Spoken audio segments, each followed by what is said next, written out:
భారతీయ జనతా పార్టీకి మాకు కూడా వ్యక్తిగతంగా న్యాయ వ్యవస్థ మీద పూర్తి నమ్మకం ఉంది. వారికి ఆ న్యాయ వ్యవస్థలో తప్పకుండా నిన్న జరిగినటువంటి కేసులో మాకు న్యాయం జరుగుతుందనే మేము మా సంతోషాన్ని వ్యక్తం చేస్తూ ఉన్నాం. అదేవిధంగా ఈరోజు పరిస్థితులను ఒకసారి మనం గమనించినట్టుంటే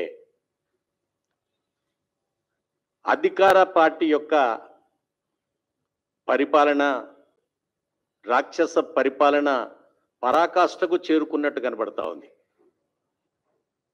ఎక్కడి వరకు వెళ్ళిపోయింది అని అంటే, తెలంగాణ రాష్ట్రంలో ఇంకా ఎవరు నోరు విప్పకూడదు, నోరు ఇప్పితే లోపటేస్తాము.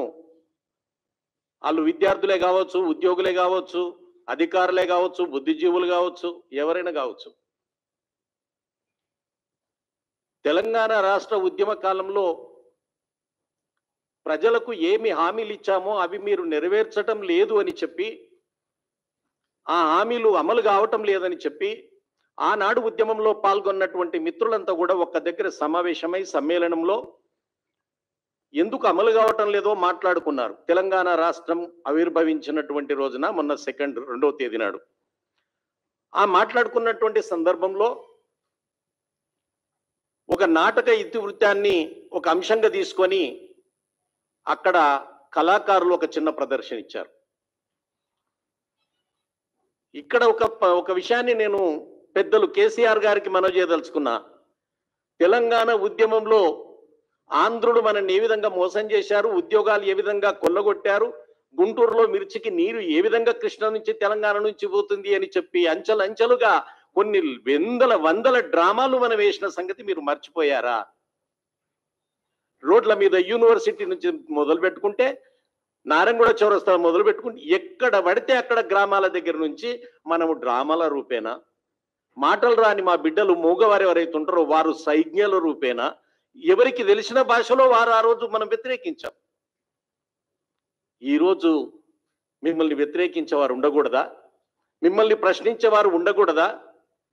మీరు ఏం చేసినా చెల్లుబాటేనా?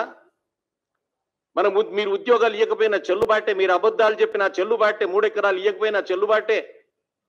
ప్రతిదీ మీరు ఏది మాట్లాడితే చెల్లుబాటు, మిగతా వారు ఎవరు ప్రశ్నించకూడదు.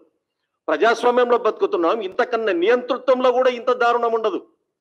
రాష్ట్రపతి పరిపాలనలో కూడా ఇంత దారుణం ఉండదు. ఎమర్జెన్సీలో కూడా ఇంత దారుణాన్ని మేము చూడలే. నేను అప్పుడు చిన్నవాడిని అయినా మేము ఇంత నిర్బంధాన్ని ఎదుర్కోలే.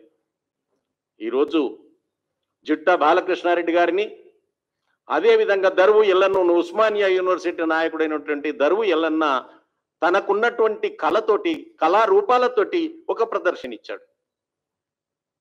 ఆ ప్రదర్శన తప్పు. మొత్తం ఎక్కడ చూసినా మీ ఫోటోలు మాత్రమే కనబడాలి, మీ ఫ్లెక్సీలు మాత్రమే ఉండాలి. మిగతా ఏ పార్టీకి చెందిన ఫ్లెక్సీలు కూడా రోడ్ల మీద ఉండకూడదు. తెల్లారి మున్సిపల్ వాళ్ళు వస్తారు, మొత్తం అసలు ఇక డ్యూటీ చేయనట్టు ఒక దిక్కు బస్తీలు మూలబడిపోయి వాసన కుళ్ళిపోయినటువంటి కుక్కలు చనిపోయి పడిపోయినటువంటి వాటిని కూడా తీసేసేటోడు లేడు. కానీ ఎవరైనా టీఆర్ఎస్ పార్టీ తప్ప మిగతా వాళ్ళు ఫ్లెక్సీలు వేస్తే తెల్లారి టక్కల బండి మీద వచ్చేసి మొత్తం పీక్కొని పోతారు. మీ ఫోటోలే ఉండాలి.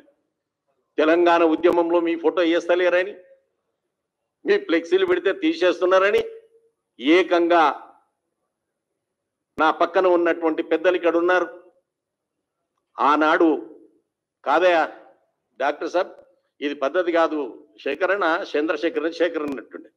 శేఖర్ గారు, మనకు ఎవరు మన వార్తలు రాయరా, అన్ని వాళ్ళయ్యే టీవీలు, వాళ్ళయ్యే ఛానళ్ళు, నోటుకొచ్చిన బండబూతులు వాళ్ళని తిట్టి మనం ఒక ఛానల్ పెట్టాలి, మీరు ఏం చేస్తారో నాకు తెలియదు అని చెప్తే, ఆ రోజు తలా 10 రూపాయలు చంద వేసుకొని బిచ్చమడిగి కొంగు పెట్టి ప్రతి వాళ్ళ దగ్గర చంద తీసుకొచ్చి కట్టినటువంటి భవనం నీ సొంతమైపోయింది కదా.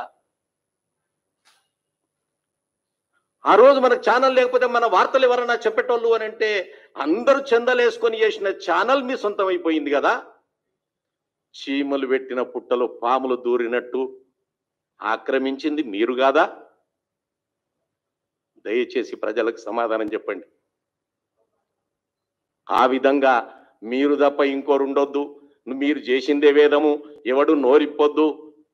మరి నేను ఢిల్లీ యూనివర్సిటీ దగ్గర నుంచి అటు కన్యాకుమారి, కాశ్మీర్ దాకా కూడా కళాకారులు ప్రభుత్వం మీద తన వ్యతిరేకత చౌరస్తలో నడి రోడ్లో తెలియజేస్తా ఉంటారు.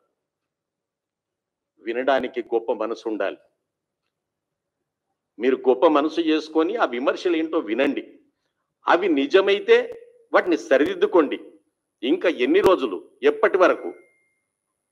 కాబట్టి నేను విలేకరు మిత్రులకు విజ్ఞప్తి చేస్తా ఉన్నాను, దయచేసి ఈ పోకడలను ఇప్పటికైనా మానేయండి. ఇది ఆరంభం మాత్రమే. ఖచ్చితంగా ఇది ముందుకు తీసుకుపోతాం. ఇది ఆరంభం మాత్రమే. మీరు ఎన్ని కేసులు పెడతారో, ఎంతమందిని అరెస్ట్ చేస్తారో చేయించండి. కాబట్టి నేను పెద్దలకు, టిఆర్ఎస్ పెద్దలకు, అదే విధంగా ముఖ్యమంత్రి గారికి, మిగతా మంత్రులకు విజ్ఞప్తి చేస్తా ఉన్నా. వాళ్ళు మిమ్మల్ని, సహచర మంత్రులు మిమ్మల్ని ఏమి ఎందుకు మాట్లాడతలేరు, ఇది బాగున్నదని ఎందుకు అంటున్నారు అంటే, పాపం వాళ్ళు ఉద్యమంలో లేరు. ఆనాడు ఏడ డ్రామా వేసింది వాళ్ళకి తెలియదు, మేము ఏడగొట్లాడింది తెలియదు, మా విలేకరులను ఎవరు ఏడగొట్టింది తెలియదు, తరిమి కొట్టింది తెలియదు, స్కూటాలు తగలబెట్టింది తెలియదు, వారికి ఏమీ తెలియదు. పాపం వారు మీతో ఏం మాట్లాడతారు? వాళ్ళు మాట్లాడకూడదు అది కదా, మీరు వాళ్ళని తెచ్చిపెట్టుకోండి. కాబట్టి నేను ఖచ్చితంగా ఈ సమావేశం ద్వారా విద్యావంతులకు, మేధావులకు, బుద్ధిజీవులకు, ఉద్యోగ, ఉపాధ్యాయ, కార్మిక, విద్యార్థి నాయకులకు నేను విజ్ఞప్తి చేస్తా ఉన్నాను. ఇంకా సహించలేము. మా సహనానికి కొంత ఓపిక ఉంటది. దయచేసి ఇప్పటికైనా పద్ధతిని మార్చుకోండి. ఎవరు ఆశ్చర్యం ఏమిటి అని అంటే, నిన్నగాక మొన్న అన్న తీన్మార్ మల్లన్న ప్రశ్నిస్తే తీన్మార్ మల్లన్న ఆఫీసును ధ్వంసం చేసి తీసుకుపోతే అరెస్ట్ చేస్తారు. ప్రశ్నిస్తే అరెస్టు. ఎక్కడనో అమ్మాయి గురించి ఒక అన్యాయం జరిగిందని ఎవరైనా ఇగో ఈ పిల్లగాడు ఉన్నాడు అని చూపిస్తే నువ్వు అట్టెట్ట చూపిస్తావు? మాకు తెలియదా? ఎవరున్నారో వీళ్ళకి తెలుసు. మరి తెలిసినప్పుడు ఎంబడే అరెస్ట్ చేయకుండా ఎందుకు ఆగిను? అది చూపించినందుకే కదా ఈరోజు ఎమ్మెల్యే రఘునందన్ గారి పైన కేసు. అంటే ఎమ్మెల్యేలు తప్పెక్కడ జరిగిందో చెప్పకూడదు. చెప్తే నువ్వే కూడా చెప్పడానికి అరెస్ట్ చేస్తారు, కేసు పెడతారు. నాటక రూపంలో కళాకారులు మాట్లాడకూడదు. నాటకము అనేది మొత్తం జీవితంలో నాటకం అనేది ఒక్కటి ఉంటే ఆ నాటకము జీవితం మొత్తం సత్యాన్ని తెలియజేస్తుంది. అది చూపించేది అర్ధగంటే. ఆ అర్ధగంటలో జీవిత సత్యాన్ని చెప్పగలిగేది నాటక రంగం, కళాకారులు. అదే విధంగా పాటలు మొత్తం జీవితాన్ని ఒక్క పాటలో 100 అర్థాలు వచ్చేటట్టు చెప్పగలిగేది పాట. మీరు పాటను గొంతు నొక్కేస్తారు, కళాకారుల గొంతు నొక్కేస్తారు, ప్రజాస్వామ్యం కూని చేస్తారు, మీరు ఏది మాట్లాడినా చెల్లుబాటు అంటారు. దయచేసి ఇప్పటికైనా మరొక్కసారి భారతీయ జనతా పార్టీ పక్షాన మీకు విజ్ఞప్తి చేస్తా ఉన్నాం. బేషరతుగా పెట్టినటువంటి కేసులను రద్దు చేసుకోండి, వాపసు తీసుకోండి. రేపు జరిగేటటువంటి ప్రజాస్వామ్యంలో మీరు కూడా భాగస్వాములండి, ప్రజాస్వామ్యాన్ని బతికించండి. కాబట్టి నేను మేధావులకు, ప్రజాస్వామ్యవాదులందరికీ విజ్ఞప్తి చేస్తా ఉన్నా, ప్రజాస్వామ్య తెలంగాణ వైపు అడుగులేద్దాం. ఖచ్చితంగా ప్రజాస్వామ్యాన్ని కాపాడుకుందాం, ఈ రాజ్యాంగం ద్వారా హక్కులను కాపాడుకుందామని చెప్పి ఈనాడు ప్రెస్ మిత్రులకు, విలేకరులకు, ఫోటోగ్రాఫర్లకు, ఎలక్ట్రానిక్ అండ్ ప్రింట్ మీడియా మిత్రులకు ధన్యవాదాలు చేస్తూ ముగిస్తా ఉన్నాను.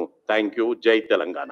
హాయ్ ఫ్రెండ్స్, మా టుడే టుమారో యూట్యూబ్ ఛానల్ చూస్తున్నందుకు చాలా థ్యాంక్స్. మరిన్ని లేటెస్ట్ వీడియోస్ కోసం వెంటనే సబ్స్క్రైబ్ చేయండి. అలాగే ఈ బెల్ ని కూడా రింగ్ చేసేయండి. మా నోటిఫికేషన్స్ అన్ని మీ మొబైల్లో వస్తాయి.